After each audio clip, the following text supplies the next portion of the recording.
Jin hovered over the control panel, his six-fingered hands dancing across the holographic interface. The research vessel's viewscreen displayed the blue planet below in stunning detail. Earth, third planet from its star, covered mostly in water. Jin had studied hundreds of worlds across the galaxy, but none quite like this one. "Hana, come look at this," he called to his research partner. Hana floated across the cabin, her silver skin reflecting the blue glow from the viewscreen. She had been analyzing water samples collected from the planet's atmosphere. "The readings are fascinating," she said, her voice melodic. "Their oceans contain such diversity of life forms. Nothing like our homeworld. Their desert planet, Terra, had only small patches of water. Most Terrans lived their entire lives without seeing more than a small lake. Earth, with its vast oceans covering over 70% of its surface, was a marvel to them. The humans are the real puzzle," Jin said, zooming in on a coastal city. "They cannot breathe underwater, yet they build homes near it, travel on it, and even immerse themselves in it for recreation." The ship's AI had been collecting data on human behavior for weeks. It showed them images of humans swimming, surfing, and diving. "It seems contradictory," Hana agreed. "On Terra, we avoid the few dangerous waters we have.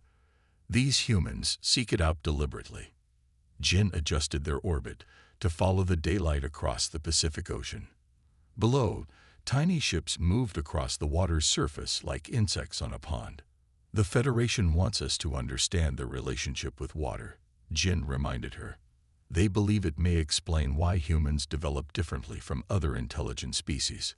Most spacefaring races evolved on drier worlds, where resources were scarce and conservation was necessary for survival.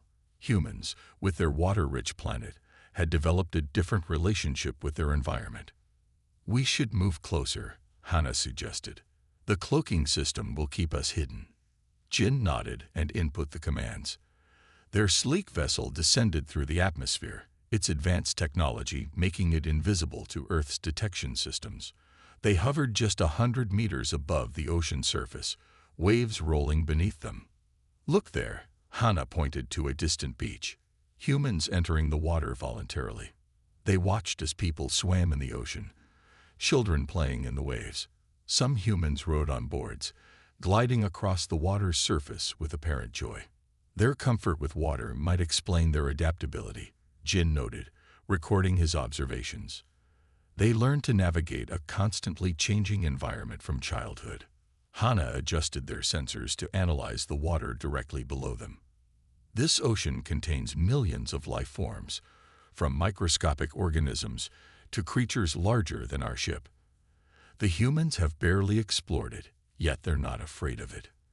As the sun began to set, casting orange light across the waves, Jin noticed something else. Humans gathering on the beach, simply watching the ocean as darkness fell. "They appreciate its beauty," he said softly, "not just its utility." This was different from Terran culture, where practicality was valued above aesthetics. Water on Terra was too precious to be admired. It was carefully managed, recycled, and conserved. "I want to understand them better," Hana said. "The Federation believes humans will eventually join the galactic community. We need to know how their water relationship shapes their worldview." Jin nodded, considering their options. "Tomorrow we'll follow one of their water vessels. Perhaps observing them at sea will provide more insights." As night fell across the Pacific, they maintained their position, watching the moonlight reflect off the endless waves. The ship's systems continued gathering data, analyzing the complex hydrocarbon chains and microbial life unique to Earth's oceans. "Our world has been spacefaring for 5 centuries, Hana said, "yet I've never seen anything like this.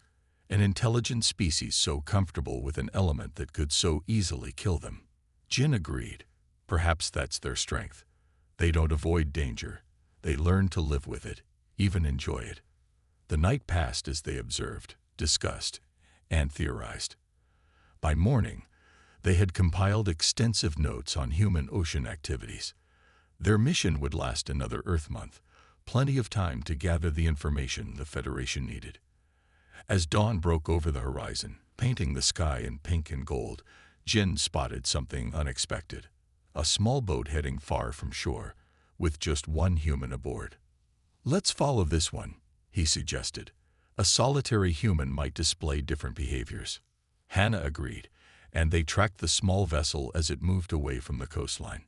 The human, a male with dark hair, seemed to be setting equipment into the water. "He's collecting samples," Hannah realized, zooming their cameras. "Like us, he's a researcher." Jin felt a strange connection to this human scientist, alone on the vast ocean, seeking knowledge. Despite evolving on different worlds, separated by light years, they shared this fundamental curiosity. "We should record his methods," Jin said.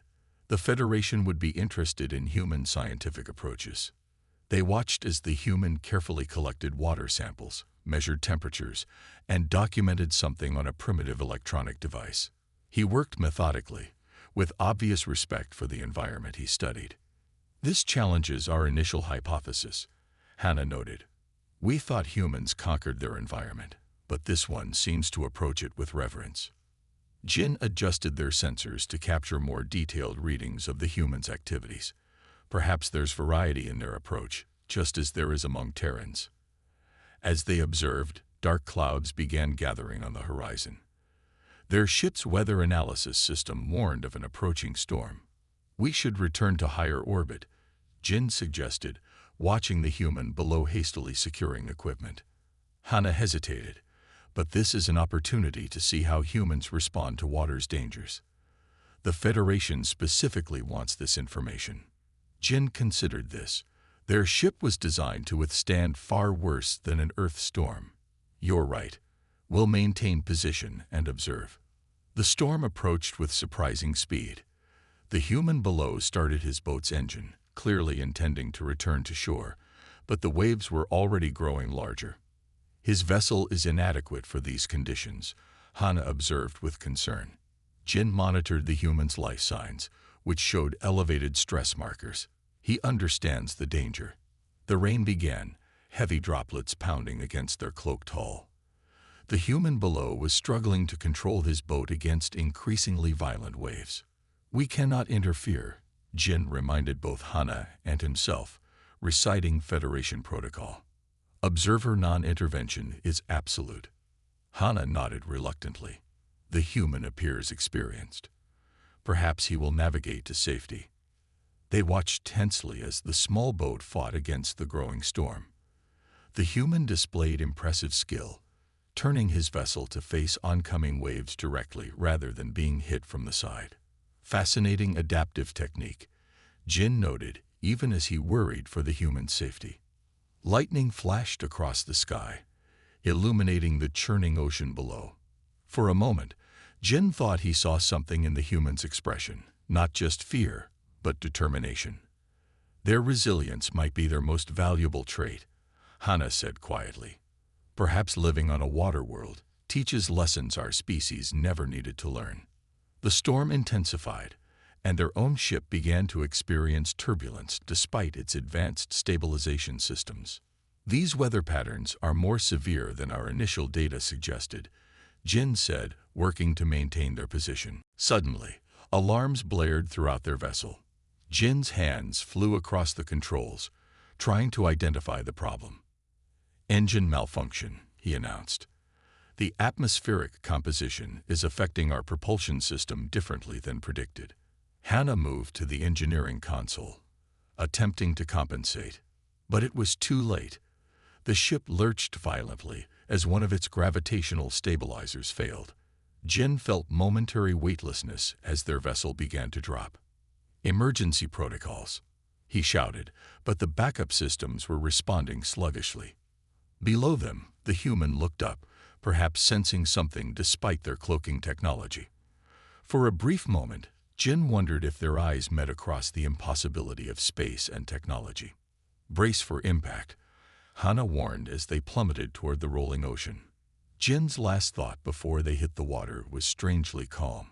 They had come to study humans' relationship with Earth's oceans, and now they would experience it firsthand. The ship crashed into the Pacific with a force that knocked both researchers unconscious, their mission taking an unexpected turn as they joined the human in facing the power and mystery of Earth's waters. Jin woke to the soft hum of emergency systems and the gentle rocking of their ship. His head throbbed where he had struck it against the control panel. The view screen showed only darkness with occasional flashes of blue light. It took him a moment to realize they were underwater. "Hana," he called, pushing himself up from the floor. She was already at the systems console, her silver fingers moving rapidly across the displays. "We're approximately 40 meters below the surface," she reported. "The cloaking system is still functioning, but primary propulsion is offline." Jin joined her, examining the damage reports. "The storm. Still raging above us. The hull integrity is holding, but we cannot rise to the surface until the propulsion systems are repaired." She pointed to another screen showing the small human boat, now barely visible through the churning waters. "The human is still up there." Jin felt a pang of concern for the lone researcher. Can he survive these conditions? Unknown. Their vessels appear primitive compared to ours, but humans have been navigating oceans for thousands of their years. They watched the small boat fighting against massive waves. The human was securing himself with a safety line, his movements deliberate despite the chaos around him. "Remarkable," Jin murmured. "Most species would panic." Their ship drifted with the underwater currents, systems automatically recording data even in this emergency situation. Jin realized this unplanned submersion was providing them with unique observations they couldn't have planned. "The ocean life is responding to the storm," Hana noted, pointing to the sensors. "Some creatures are moving deeper, while others seem drawn to the energy of the disruption." Jin watched schools of fish moving in synchronized patterns below them, adapting instantly to changes in current and pressure. Like the humans, he observed, they adapt rather than resist. As hours passed, they used their unexpected underwater vantage point to observe both the ocean ecosystem and the human above. The storm gradually subsided, leaving choppy but navigable waters. The human had survived, though his boat showed damage. "He's attempting repairs," Hana said, zooming in on the human's activities. "Look at his tools, so simple, yet effective." Jin noted how the human checked his navigation equipment, made adjustments, and continued on rather than returning to shore.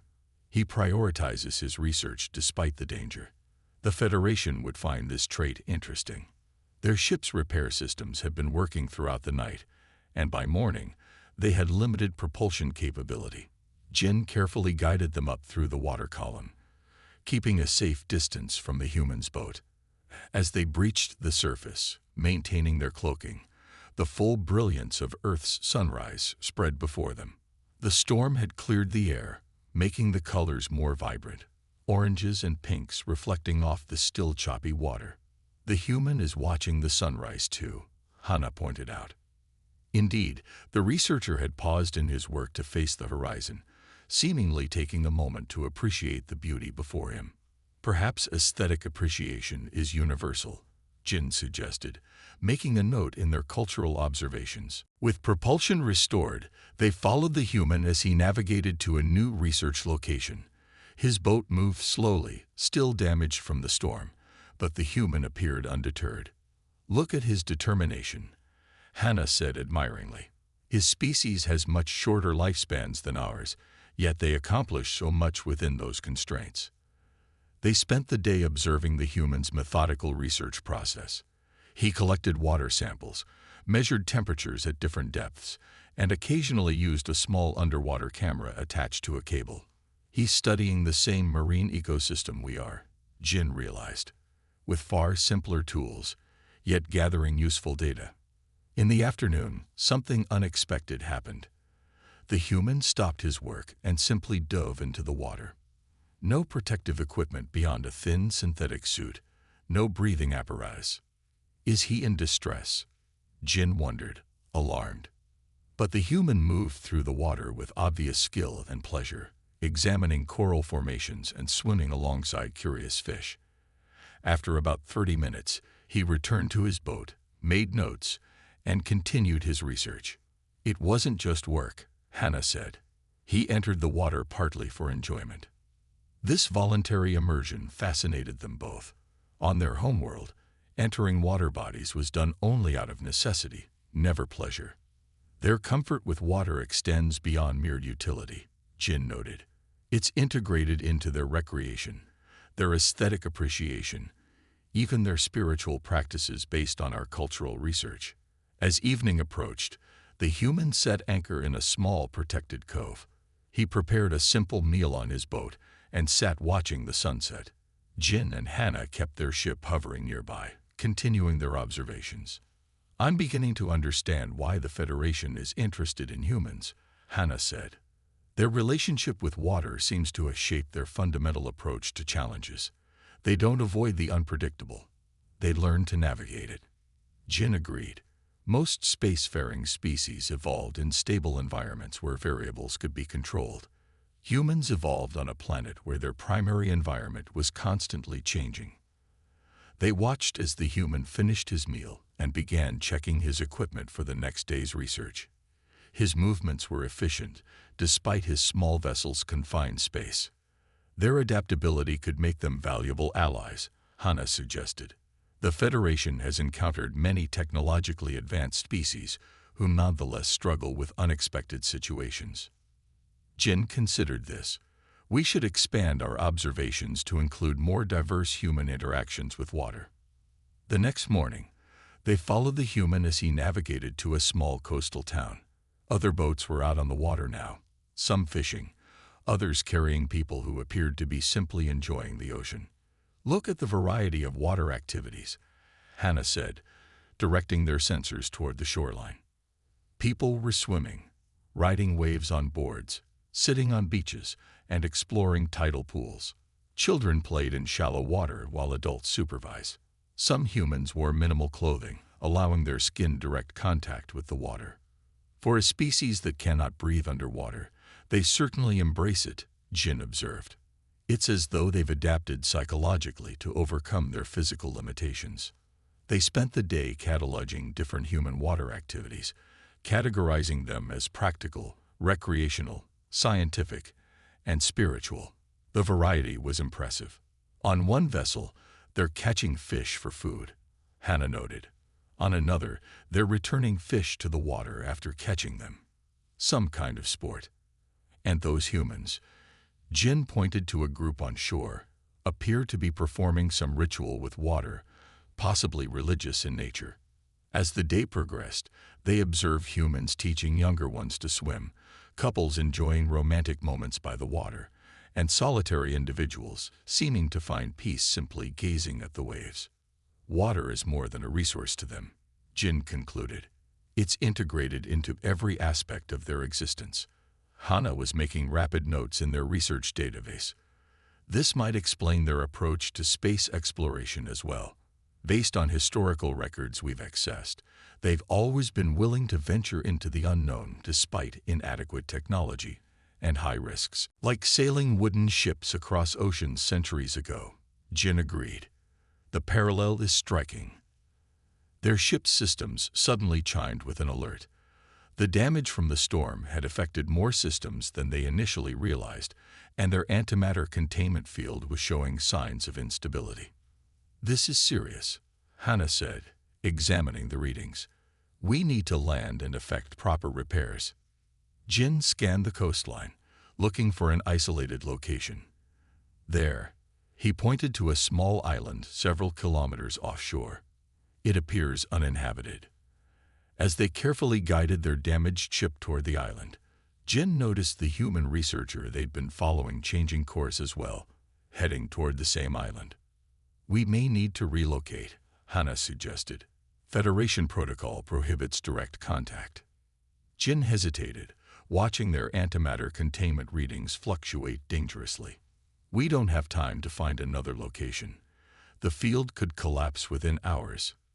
Then we maintain cloaking and avoid the human, Hannah decided. They landed their ship on the far side of the small island, among dense vegetation that provided additional concealment. As they powered down non-essential systems to focus energy on containment field repairs, Jin couldn't help but wonder about the human approaching the island. Something's wrong with his vessel, he noted, watching through their long-range sensors. The storm damage appears to have worsened. The human was struggling to control his boat as it took on water, fighting to reach the island before it sank. Despite their own predicament, Jin found himself concerned for the human's safety. "We should continue our repairs," Hannah reminded him, though she too was watching the human struggle. As the sun set over the island, both researchers worked diligently on their containment field, occasionally checking on the human who had managed to reach shore and was now setting up a temporary camp. Their observations had taken an unexpected turn, bringing them closer to the subject of their study than Federation protocol allowed. Jin couldn't shake the feeling that something significant was about to happen, that their mission had entered uncharted waters as surely as they had during the storm. The antimatter containment field warning pulsed an angry red on the control panel. Jin and Hannah worked through the night, replacing damaged components and rerouting power systems. The repairs were delicate, requiring both precision and speed. "Hand me the quantum stabilizer," Jin said, his arm deep inside an access panel. Hannah passed him the tool. "Containment is down to 73%. We have less than 6 hours before critical failure." Outside their cloaked ship, dawn was breaking over the small island. Jin glanced at the monitor showing the human's camp. The researcher had managed to salvage some equipment from his damaged boat and had built a small shelter. "He's resourceful," Jin observed. "Look how he's using materials from both his vessel and the natural environment." "Focused, Jin," Hannah reminded him. "If our containment field fails, this entire island will be vaporized, including the human." Jin returned to his work, but something on the monitor caught his attention. The human was approaching their side of the island, carrying what appeared to be scientific instruments. "He's heading this way," Jin warned. "The cloaking should hold, but if he walks directly into the ship." Hannah looked up from her repairs. "We need to move him away somehow. Any ideas that won't violate non-interference protocols?" Before Hannah could respond, a sharp crack echoed through the ship. A power coupling had ruptured, sending a cascade of failures through the cloaking system. The ship flickered into visibility for several seconds before emergency systems rerouted power. "Did he see us?" Jin asked, watching the monitor anxiously. The human had stopped walking. He was staring directly at their position, his face displaying what Jin recognized from their cultural database as shock. "I believe he did," Hannah confirmed. "Containment is now at 68% and dropping faster." Jin made a difficult decision. "We need his help." "That violates our most sacred protocol," Hannah protested. "We cannot reveal ourselves. If we don't, the antimatter containment will fail. The resulting explosion won't just kill them. It could trigger a tsunami that affects coastal populations hundreds of kilometers away." Hannah considered this. Their mission was to observe, not interfere. But their primary directive was to preserve life. "Very well," she agreed reluctantly. "Minimal contact only." Jin activated the external communication system and the ship's translation matrix. He took a deep breath and spoke. "Human researcher, we require assistance. Please approach cautiously." On the monitor, they watched the human freeze, then look around wildly for the source of the voice. Jin deactivated the cloaking system completely to conserve power. Their sleek silver ship, shaped like two overlapping discs, became fully visible among the trees. The human's reaction was surprisingly measured. After an initial step backward, he stood his ground, studying their vessel with obvious scientific interest rather than panic. "Fascinating," Jin murmured. "No screaming or running." "He's a scientist," Hannah pointed out. "Curiosity may override fear." Jin activated the external doorway. A ramp extended to the ground as he and Hannah prepared to meet the human face to face. They put on breathing filters. Earth's atmosphere contained more nitrogen than they were accustomed to. "Remember, minimal information only," Hannah cautioned as they stepped onto the ramp. The human watched their emergence with wide eyes. Jin noted his elevated breathing and heart rate, visible through their biometric sensors, but the human held his position. "Hello," the human said simply, raising one hand in what their cultural database identified as a peaceful greeting gesture. "Hello," Jin replied through the translation system. "We require technical assistance. Our vessel is damaged." The human blinked several times, then nodded. "My name is Da. I'm a marine biologist." He spoke slowly, clearly trying to be understood. "I am Jin. This is Hana. We are researchers from—" Jin hesitated, considering how much to reveal. "From elsewhere." "Space," Da said, not a question but a statement. "You're not from Earth." "Correct," Hana confirmed. "Our ship was damaged in the storm. A critical system is failing. Without repairs, an explosion will occur." Da processed this information with remarkable calm. "How can I help? My technical knowledge is limited to research equipment." Jin made another difficult decision and gestured toward the ship. "Please, come inside. We will show you." Da hesitated only briefly before following them up the ramp. As he entered the ship, his eyes widened at the technology surrounding him, but he remained focused. "What's failing?" he asked practically. Jin led him to the antimatter containment system. Using the ship's holographic display, he showed Da the problem: a damaged cooling mechanism that was causing cascading failures. "We need a thermal conductor," Hana explained. "Our replacement components were also damaged." Da studied the system. "What properties does the conductor need?" Jin displayed the specifications. Da frowned, thinking hard. "I have something that might work," he said finally. "In my research equipment, a platinum-iridium alloy probe for deep-sea measurements. The conductivity is high, and it's designed to withstand extreme pressures and temperatures." Hana analyzed the properties Da described. It could stabilize the system long enough for self-repair mechanisms to engage. "I'll get it," Da offered, turning toward the exit. "Wait," Jin said. "You are helping us despite not knowing who we are or why we're here." "Why?" Da looked surprised by the question. "You need help. You're clearly intelligent beings in trouble. What else would I do?" The simplicity of his answer stunned both researchers. On their world, such trust would be considered naive. Yet there was a wisdom in the human's response that Jin found himself respecting. Da returned quickly with his equipment. Under Jin's guidance, he modified the platinum-iridium probe to fit their system. His hands were steadier than Jin expected, working methodically despite the extraordinary circumstances. "This is incredible technology," Da commented as they installed the modified component. "The principles are familiar, but the application is far beyond anything we have."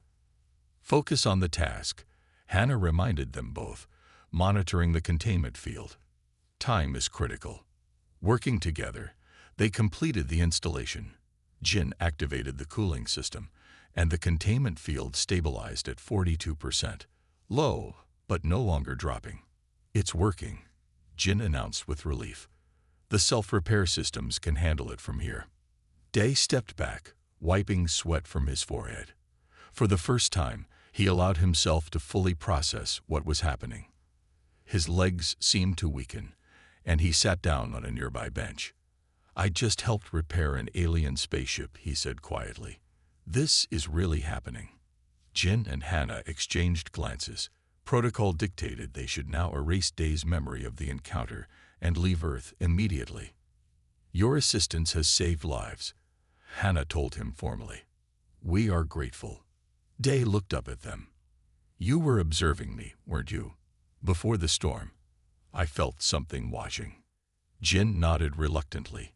"We are studying Earth's oceans and how humans interact with them." "Why?" Da asked. "Your species' relationship with water is unique among those we have encountered," Jin explained.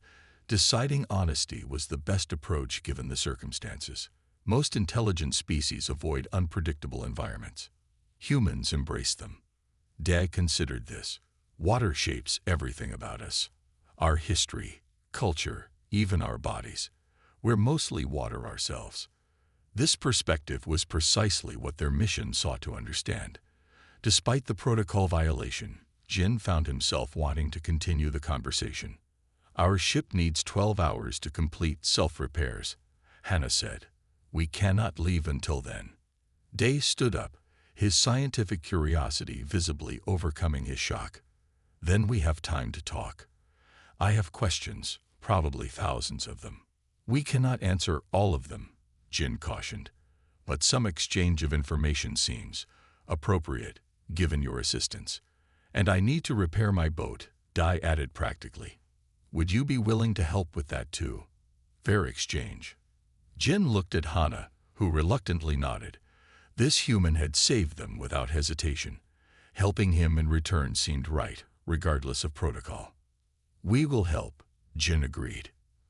As they left the ship together, the sun was fully above the horizon, casting golden light across the island. Jin noticed Da pausing to appreciate the beauty of the morning. Even in this extraordinary situation, the human maintained his connection to his environment. "Your boat first," Jin suggested. "Then we talk." Day nodded, leading them toward his damaged vessel. "I'm still trying to process that I'm walking with aliens," he admitted. "But somehow it feels less strange than it should." Jin understood.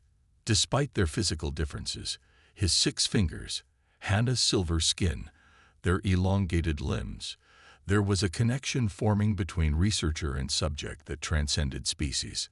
First contact had occurred, not through official channels or grand announcements, but through one simple act of mutual aid between scientists. Jin suspected this small, unplanned interaction might reveal more about humanity than all their careful observations combined. The small island became their temporary home as Jin and Hannah's ship continued its self-repair cycle. They worked alongside De to fix his boat, using their advanced knowledge while being careful not to introduce technology beyond Earth's current capabilities. "Hand me that sealant," De requested, pointing to a tube near Jin's foot. Jin passed it over, watching as De applied it to a crack in his boat's hull. "Your repair methods are surprisingly effective despite their simplicity." De laughed. "Humans have been fixing boats for thousands of years. Sometimes, the old ways work best." As they worked, Hannah monitored their ship remotely through a small device on her wrist. "Containment field is at 60% and rising. Your solution is working well, Dai." The human nodded, pleased. "So, while we work, can I ask questions? I'm still trying to wrap my head around all this." Jin hesitated, then nodded. "Within limits, some information we cannot share." "Fair enough," Dai said. "Where are you from?" "A planet orbiting a star you call HD 219,134, Jin answered. "Approximately 21 of your light years from Earth." Day whistled softly. "That's not even that far, cosmically speaking. Are there many other intelligent species out there?" Hannah joined the conversation. "Yes, our Federation includes 18 spacefaring species and has knowledge of dozens more developing worlds." Federation. Da looked up from his work, like a united government of different species. "A cooperative alliance," Jin clarified. "For trade, research, and mutual protection." Day absorbed this information as he sanded a piece of wood for the boat repair. "And Earth, where do we fit in?" Jin and Hannah exchanged glances. Hannah nodded slightly, giving Jin permission to explain. "Earth is classified as a developing world with high potential," Jin said carefully. "Your species has achieved remarkable progress despite your isolation. The Federation observes but does not interfere with developing worlds." "Until today," Dad pointed out with a small smile. "An unfortunate necessity," Hannah acknowledged. "Under normal circumstances, first contact would not occur for several more of your decades." Day leaned back against his boat, considering this. "So I'm not supposed to tell anyone about meeting you?" "Correct," Jin confirmed. "Knowledge of extraterrestrial intelligence before certain societal benchmarks could disrupt your natural development." "I understand," Daz said, surprising them both. "I'm a scientist. I wouldn't interfere with developing ecosystems either. The repair work continued through the morning. As they finished the major structural fixes, Day suggested they break for lunch. He prepared a simple meal of preserved fish and dried fruit from his supplies. "I'm not sure if you can eat our food," he said, offering the containers. "We cannot," Hannah explained. "Our biochemistry is different. We have nutrition supplements on our ship." While Hannah retrieved their food, Jin and Dai sat on rocks near the shore. The ocean stretched before them, waves gently rolling onto the beach. "You said you were studying our relationship with water," Dai remembered. "What have you learned?" Jin considered how to answer. "Your species has a unique duality. You cannot survive in water, yet you are drawn to it. Most intelligent species avoid environments they cannot naturally inhabit." Day nodded. "Water is life for us, but it's also danger. Maybe that's why we're fascinated by it. It's beautiful, powerful, and mysterious, like space is for us now." Hannah returned with their nutrient capsules. "We've observed that humans often test themselves against water, swimming through it, traveling on it, diving beneath it. Why?" "Challenge," Dai suggested. "Growth comes from facing the unknown and the dangerous. Water taught us that lesson early in our evolution." They ate in companionable silence for a while, each contemplating the cultural exchange taking place. Jin found himself impressed by Dai's thoughtful responses and how quickly he had adapted to their presence. After lunch, they returned to the boat repairs. As they worked, Dai asked about their homeworld. "Terra is mostly desert," Jin explained. "Water is scarce and precious. We have advanced technology to conserve and recycle every drop." "That explains your interest in Earth's oceans," Dai realized. "They must seem extraordinarily wasteful to you. All that water just sitting there." "Not wasteful," Hannah corrected. "Different. Your planet's abundance shaped your evolution. Our planet's scarcity shaped ours. Yet despite these differences, we found common ground easily," Jin observed, gesturing to their cooperative repair work. Day smiled. "Science is a universal language, I guess." As the afternoon progressed, they finished repairing Dai's boat. It wouldn't be as good as new, but it would safely carry him back to the mainland. With that task complete, Dai suggested showing them some of his research. "You've been observing us," he said. "Now let me share what I've been studying." He led them to his research equipment, which included water sample containers, a portable analysis device, and underwater cameras.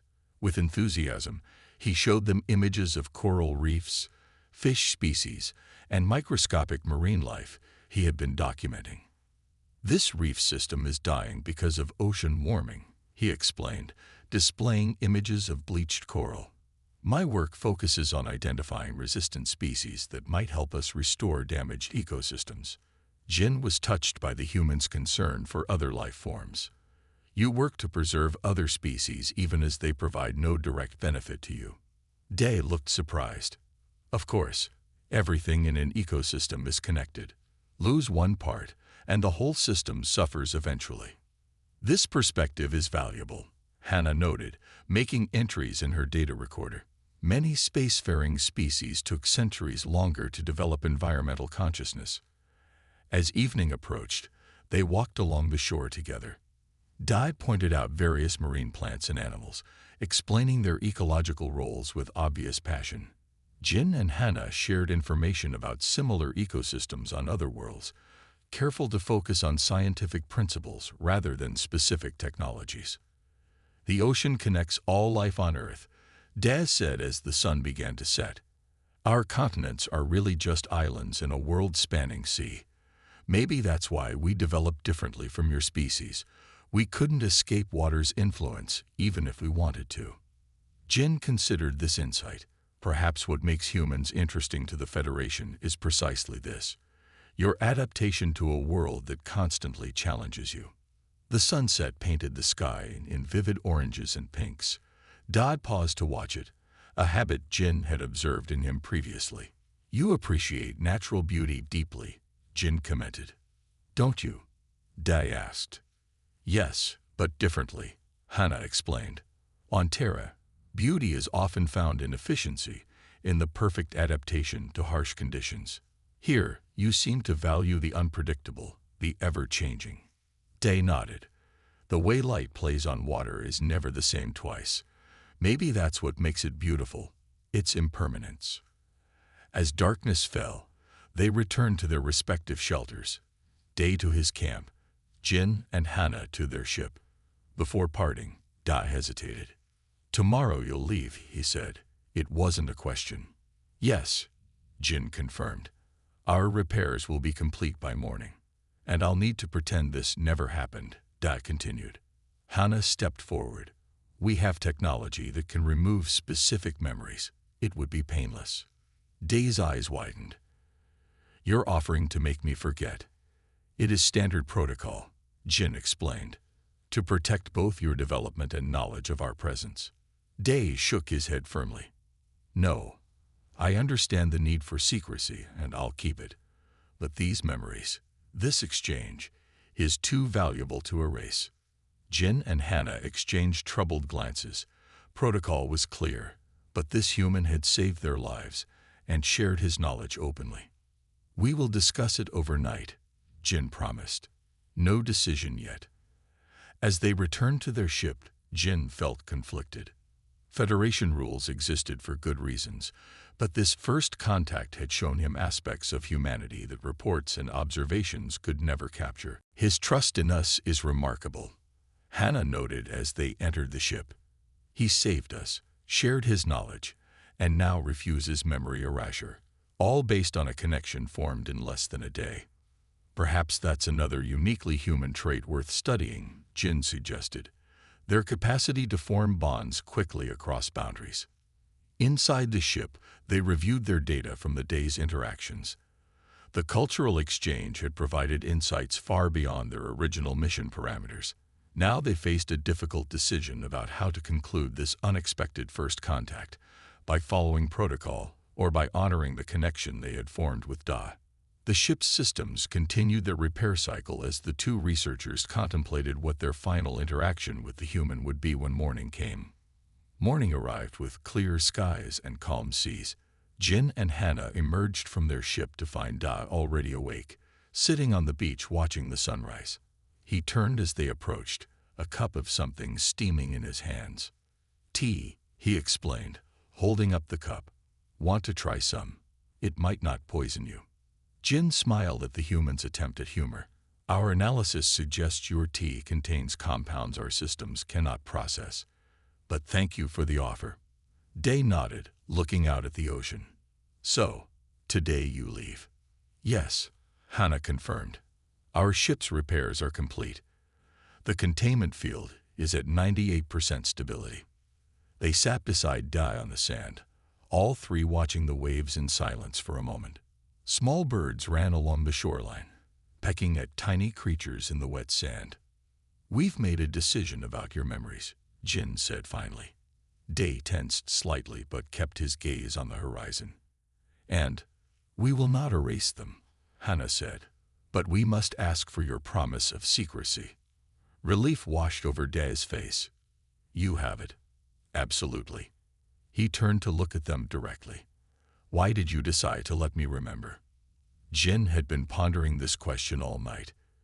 "Your reaction to our presence demonstrated a quality we believe is central to your species' potential. You faced the unknown with curiosity rather than fear. This mirrors your species' relationship with water," Hannah added. "You do not merely survive alongside a challenging element. You embrace it, learn from it, find joy in it." Dad considered this. Most humans would be afraid if they met aliens. "Perhaps initially," Jin acknowledged. "But our studies suggest that humans, as a species, move through fear to exploration more quickly than most intelligent life forms." A small fishing boat appeared on the horizon, the first they had seen since the storm. Dad noticed it too. "The world is waking up again after the storm," he observed. "Soon, there will be more boats, maybe search parties looking for me." "Then we should prepare to depart," Hannah said, standing up. "Our mission continues." What will you tell your Federation about this contact? Dai asked, also rising. Jin hesitated. The truth, that circumstances forced an interaction, and that the experience provided valuable insights. Will you get in trouble? Dai looked concerned. Possibly, Hannah admitted, but our data may justify the protocol breach. Jin nodded in agreement. Your response to us represents information we could not have gathered through observation alone. Day walked with them toward their ship, his expression thoughtful. What happens next? For Earth, I mean. Observation continues, Hannah explained. In time, when your global society reaches certain developmental benchmarks, official contact will be initiated. How long? Jin considered the question. Based on current trajectories, perhaps 30 to 50 of your years. Day looked disappointed, but nodded his understanding. I might not live to see it. You have already seen it, Jin reminded him. You are part of it. They reached the ship, its silver surface gleaming in the morning light. The ramp extended automatically as they approached. Before you go, Dai said, I have something for you to take. He reached into his pocket and pulled out a small object. A smooth stone, worn by water. I collected this years ago from the deepest dive I ever made, he explained, holding it out. Water shaped it over thousands of years. Jin accepted the stone, feeling its cool, smooth surface, a physical representation of your relationship with water. Exactly, Dai smiled. Something to remember Earth by. We have something for you as well, Hannah said. She removed a small device from her wrist and adjusted its settings before handing it to Dai. This has been modified to function with your technology. It will analyze water samples with greater precision than your current equipment. Dai's eyes widened. Is this allowed? It contains no advanced components, Jin explained. We've simplified it to match technology that already exists on Earth. It will simply help your research. Day examined the device with obvious appreciation. Thank you. This will improve my work substantially. The distant fishing boat was growing larger. Time was running short. One last question, Dai said quickly. What should I do with what I've learned from you? How can I help prepare humanity for the future without revealing your existence? Jin considered this carefully. Continue your work protecting your oceans. The way humans treat your world's water says much about your readiness to join the larger community of worlds. And remember what you felt when you met us, Hannah added. Not fear, but curiosity. That quality will serve your species well among the stars. Day nodded, his expression solemn. I understand. Thank you both, not just for the device, but for trusting me. The moment for departure had arrived. Jin and Hannah moved toward the ship's ramp, but Dai surprised them with a human gesture. He extended his arms and embraced them both briefly. A customary farewell between friends, he explained, stepping back. Jin was touched by the gesture. Friends, yes, I believe that term is appropriate. Safe travels, Dai said, backing away from the ship. And maybe come back someday when all this is official. Perhaps we will, Hannah replied. Goodbye, Dai. They boarded their ship, the ramp retracting behind them. Through the view screen, they watched Dai standing on the beach, one hand raised in farewell. Jin activated the propulsion system, and the ship lifted silently from the island. As they ascended, the cloaking system engaged, rendering them invisible to Earth's detection systems. Jin programmed a course that would take them to a new observation position over the Pacific. His gesture of friendship was unexpected, Hannah noted as they reached cruising altitude. But meaningful, Jin replied, still holding the smooth stone Dai had given him. This entire contact has been educational. Below them, Dai had returned to his boat. Through their sensors, they could see him examining the device they had given him, then carefully storing it with his other equipment. What will you include in your report to the Federation? Hannah asked. Jin considered this as Earth's curvature became visible through their view screen. That human's relationship with water has profound implications for how they will one day approach space. They see challenge as opportunity. They embrace the unknown. And they form connections quickly, Hannah added, even across species. Yes, Jin agreed. That may be their most valuable trait. Their ship reached orbit, joining the stars visible above Earth's blue atmosphere. Jin set the smooth stone on the control panel where he could see it. I believe the Federation will find our data valuable, despite the protocol breach, he said confidently. And if they don't?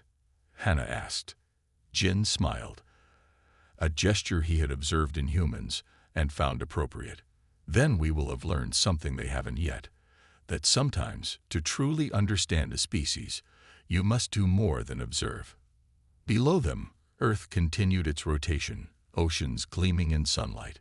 Somewhere on its vast surface, a human named Dan now carried knowledge that his species was not alone, and that their unique relationship with the challenging, ever-changing water that covered their world had prepared them for a future among the stars. The two researchers began planning their next observation position. Their perspective on both their mission and the species they studied forever changed by 3 days on a small island, and the connection formed there. As they moved into position above a new region of the Pacific, Jin made a final entry in their mission log. Humans do not merely survive alongside the unpredictable. They thrive because of it. This quality makes them unique among known species and potentially valuable to the Federation. Further study is highly recommended.